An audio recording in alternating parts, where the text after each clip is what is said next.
we'll get rolling here. Thanks everybody for making it out on this beautiful non-raining Wednesday morning. Once again, my name's Kurt Steinke. I'm the soil fertility specialist here at Michigan State. What I want to talk about today a little bit was the use of some of these Urease and nitrification inhibitor products, specifically in wheat production. So over the last couple winters, we've talked about results that we've seen in wheat and some other field crops. But we've only used them pretty much at green up.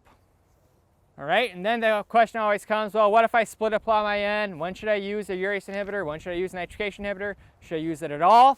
Then the other question I inevitably always get is fall N applications. Okay, can I fall apply my N? Should I use one of these products? Should I or should I not fall apply my N? So that's what we wanted to kind of go over a little bit here today with everybody this morning before lunch. So remember, when you talk about a Urease inhibitor, what does a Urease inhibitor do? It prevents volatilization of surface applied N. Okay, so if you don't surface apply your nitrogen, probably shouldn't be using a Urease inhibitor. Okay, you're throwing your money out the window. The other thing, nitrification inhibitors, what do? Okay, they keep N in the ammonium form for a longer period of time and keep it from transforming to nitrate. Okay, what benefit is that? Nitrate's negatively charged, soil's negatively charged. That's how you get nitrate movement. Ammonium, positively charged, think of it like a paper clip. Okay, stick it in that soil profile, you get a big 3-4 inch rain. It doesn't move nearly as much as nitrate does. Okay, so it keeps it in that ammonium form for a longer period of time, which then in essence, in the long term, should increase your nitrogen use efficiency. So that's how those products are used. Now we talked about the use of these products in wheat production the last couple of years. We've used them only at green up or with green up N applications. So averaged over the last 2 years, using a Urease inhibitor at green up, we've seen about a 3.5 to 4 bushel increase. Using a Urease and nitrification inhibitor at green up, we've seen about an 8 to 9 bushel increase, averaged over the last 2 years. You go back to 2013, that year alone with a Urease and nitrification inhibitor, we saw a 13 to 14 bushel increase in wheat. Okay, it has to do a little bit with weather conditions. So, talk about weather, this neck of the woods, look at March and April. Can anybody tell me whether we had a dry or wet March and April down here? Any ideas? Dry, yes. Had a couple people in the first group say wet. No. Okay. March and April, we ended up, as Chris probably went over with you, about 1.37 inches of rain, okay, in March and April. Pretty darn dry. Okay, May, we started to get a little wetter. Okay, I think we got about 4 inches of rain.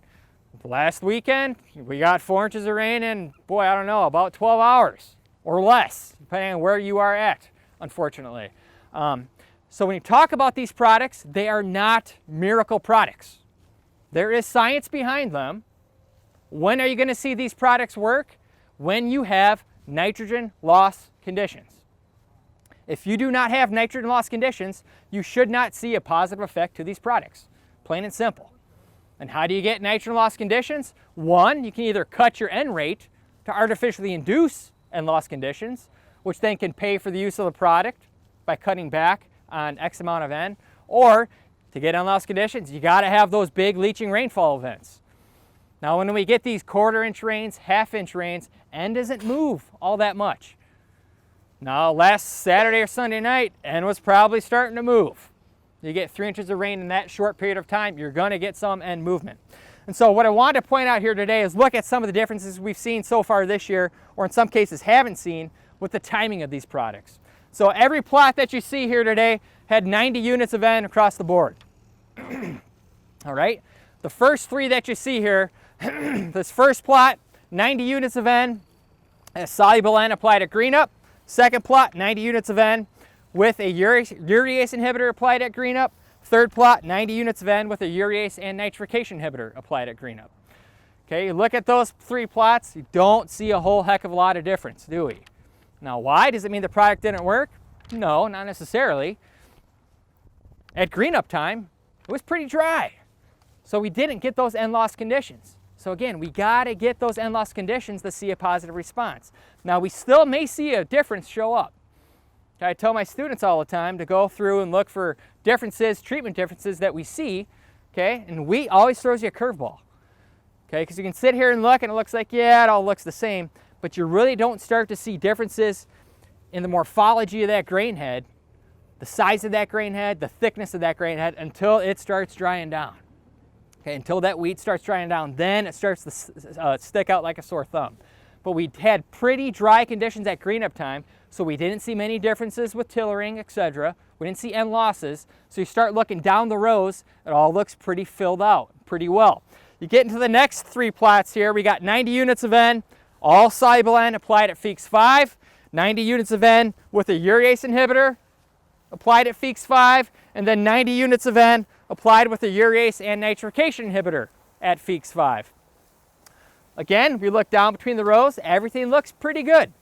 Looks filled out. Again, right up to and around Feeks 5, pretty dry conditions. We didn't get those end loss conditions during that time period. The big thing that you want to look for when you start talking about N deficient wheat, you know, the students all the time do this, they think of corn. Okay, where's that yellow corn plant? Where's that lime green corn plant that might only be yay tall, right?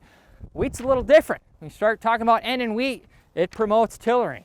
So if you look at N deficient wheat, the first thing that sticks out usually is seeing down in between those rows because it's not tillered. We got some check plots around here, just on the other side of you, almost look as green as this, okay? 0 N versus 90 units of N, but they're nowhere near filled out what you see here. You can see straight down some of those rows. So that's usually what you want to look for. As we move down the line here, we're looking at the split application. We've talked about split applications of N in wheat. It's nothing new. Always get the question, when should I split apply? Should I do it Feeks 5, Feeks 6, Feeks 7, later? Again, a lot of it's going to depend on the weather. We've seen positives the Feeks 5, we've seen positives the Feeks 7. What's the difference? Rainfall. Okay, whenever you choose to do that split, you got to get that N into the plant, not just on the ground. So if you choose a Feeks 5 split and you have dry weather for 2 weeks, it's probably not going to pay off. If you choose a Feeks 7 split and you get rainfall within a couple of days, it'll probably pay off because you get that N in the plant and not just sitting on the ground. So what you see here then is 90 units of N, 45 units of soluble N applied at green up. The other 45 units, again, of soluble N with streamer bars at Feeks 5. Here we get 90 units total, 45 units with a urease inhibitor applied at green up. The remaining is soluble N at Feeks 5. And then down here we see, again, 90 units total, 45 units with a urease and nitrification inhibitor at green up. The other 45 units of soluble N at Feeks 5. Again, don't see a whole lot of difference going on here. Okay, again, has to do with that moisture pattern, okay, and those weather patterns. We threw a different split in here. If you look at this right here, we got 45 units of N at green up and 45 units at Feeks 7. You can compare this to about 3 plots down where you had the split at Feeks 5, all soluble N, all soluble N. The difference, Feeks 5 split versus Feeks 7 split. Again, see probably a little better tillering in the Feeks 7, but not much. They're pretty similar because of that dry spring that we had through March and April. Now, the interesting thing is, everything looks green up to here. Okay, now you start looking at observations. What do we see when we start to get to this plot? We start to see some yellow wheat from the ground up. Okay, we're starting to get some leaf firing. We're starting to get some dying off. Okay, the plants are starting to dry down and go down. Why? This is where our fall N applications start. And so the biggest thing with wheat and wheat growers, I always get the question, can I fall apply all of my N on wheat? Okay, that's one of the #1 questions I get from wheat growers. Then the other thing is, well, now that we have these nitrification inhibitors, I guess I can fall apply all my N on wheat, right? The answer is no. You start talking about fall N applications, what do you have to wait for? You want to wait for soil temperatures to drop below 50 degrees Fahrenheit. Okay? If you do it above that and use a nitrification inhibitor, it's not going to do you a darn bit of good because that nitrification process goes fairly quickly above that temperature. So you got to wait till soil temperatures drop below 50 degrees Fahrenheit. So we wanted to throw some of these comparisons out with some of the other spring applications to show the benefits, or in some cases detriments, of that fall N application. So what you're looking at right here is 90 units of N with a urease and nitrification inhibitor applied all in the fall. I believe it was around November 22. Okay, so all the end of the fall, haven't done a thing to it since right before Thanksgiving. Okay, and what do we start to notice? You look here, you can start to see down between all those rows. It's not nearly as well tillered. It's starting to yellow from the bottom up like it should, meaning it's probably a little lean on end. Compare this to some of the other greener plots that you see down there. You go one plot over, an apples to apples comparison. Here you got that fall applied, all your N, Urease and nitrification inhibitor. Here you have all your N applied in the fall as urea. Same rate. What do we start to see? Some of the same looking wheat, right? It's starting to yellow from the bottom up. Look between the rows. Okay, you can start to see down each row quite readily compared to some of the other plots. What does that tell us? We didn't get enough N on these plots. Same rate, what happened? We lost N over the winter. All right, so this is one of the reasons why we talk about you got to be very cautious if you go that fall N application route. We typically do not recommend it for this reason. The other interesting thing is, look at this last winter. Everyone says, well, was it a wet winter? Was it a dry winter? It was probably, down here, a fairly dry winter. We only ended up with about 37, 38 inches of snow, all right? Much below the winter before. Thankfully, we don't need to repeat that again, right? So it was a fairly dry winter, and we still lost nitrogen. So you can start to imagine, instead of 37 inches of snow, you get 70 or 75 or 80 like we had the winter before. This effect is going to multiply itself. You'll lose even more nitrogen. So then the question inevitably becomes, well, what if I don't fall apply all my N? I just put a little bit of it out in the fall, right? So that's why we keep walking down the line here. Here we have half of your N, 45 units with a Urease nitrification inhibitor in the fall. The other 45 units at green up. Here we have soluble N, 45 units in the fall and 45 units at green up. Start to see some very interesting differences. You look at all the N in the fall versus half the N in the fall and half in the spring. What do we start to see? You can't see down those rows nearly as well. They're not nearly as yellow from the bottom up, so that spring N application really did benefit to this wheat to get it more tillered. Okay, and that's why we can't see down those rows. Plus it sticks around longer, we get a greener plant, etc. So that's some of what I wanted to talk about here today, is the timing of when and when not to use some of these products. So again, when you start talking about these N extenders, stabilizers, etc., they're not miracle products. Okay, some work better than others, I will say that, but they're not bugs in a jug science. All right, they will work when you have nitrogen loss conditions. So to use them, some folks artificially create those N loss conditions by cutting your N rate, so you know you can see a positive response to these products. We've seen success with that in corn.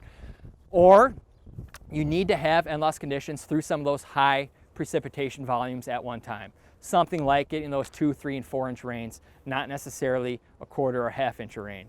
So we'll have a lot of the wheat results up on our website, soil.msu.edu. We should have them up hopefully mid to late August.